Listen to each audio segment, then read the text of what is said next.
We're in the Scott Creek Conservation Park. This is where the Cherry Gardens bushfire happened about a month ago. As you can see, the whole landscape is pretty burnt out. It was a pretty severe fire, burnt through about 2,500 hectares. It burnt pretty strong. When you look at the shots from the air, you can see that some of the trees are just twigs sticking up out of the ground. Total canopy is gone, so this was a pretty intensive fire. We established Fireflight Technologies as a standalone company in 2019.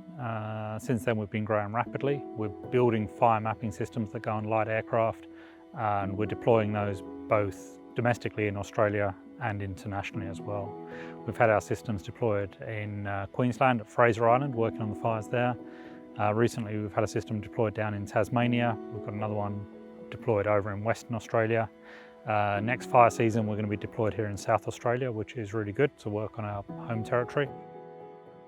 So when a wildfire or when a bushfire goes through terrain like this, it can be really difficult for the firefighters to know where the actual fire is. If you look around here, you can see there's lots of trees. Imagine on a really bad fire day, there'd be smoke blowing through here. There'd be a strong smell of fire. But it'd be really hard to know whether the fire is just over that hill line up there or whether it's 3 kilometres away. It's very difficult to tell. So what we've done is we've developed some technology, some camera systems, thermal imaging cameras that go on aeroplanes. We fly those aeroplanes high over the fire, way above all the other aerial firefighting traffic, so we're up at about 10,000 feet. The camera flies straight over the top of the fire. It takes images of the fire, turns those images into a map, and then they can get delivered down to the firefighters, either to their personal electronic device, so on their iPad or their iPhone. They could see the fire map, or it can be sent to the headquarters, the fire agency headquarters. They can look at the information there and base their strategic decisions on the information they're getting. So the real importance for the mapping is that when you're out on the ground fighting a fire, it's really important to know where the fire is. Just firstly, obviously, to keep yourself safe and keep the other firefighters safe, and then secondly, to make sure you know where to get to the fire. Where is it you want to go to fight the fire? Where's the worst of it? Where's the place you can get the fire where you can fight it most efficiently? So these maps are really important to firefighters on the ground. Our system's different in that we're not doing video. We're actually trying to make maps, and we fly very high over the fire. We don't fly low where all that other traffic is. We fly very high over the fire, so we can make the maps from that perspective. But I think the key unique selling point of our product is that it's relatively low cost. So there are other products out on the market. There's one in Australia, and I know of one other in North America.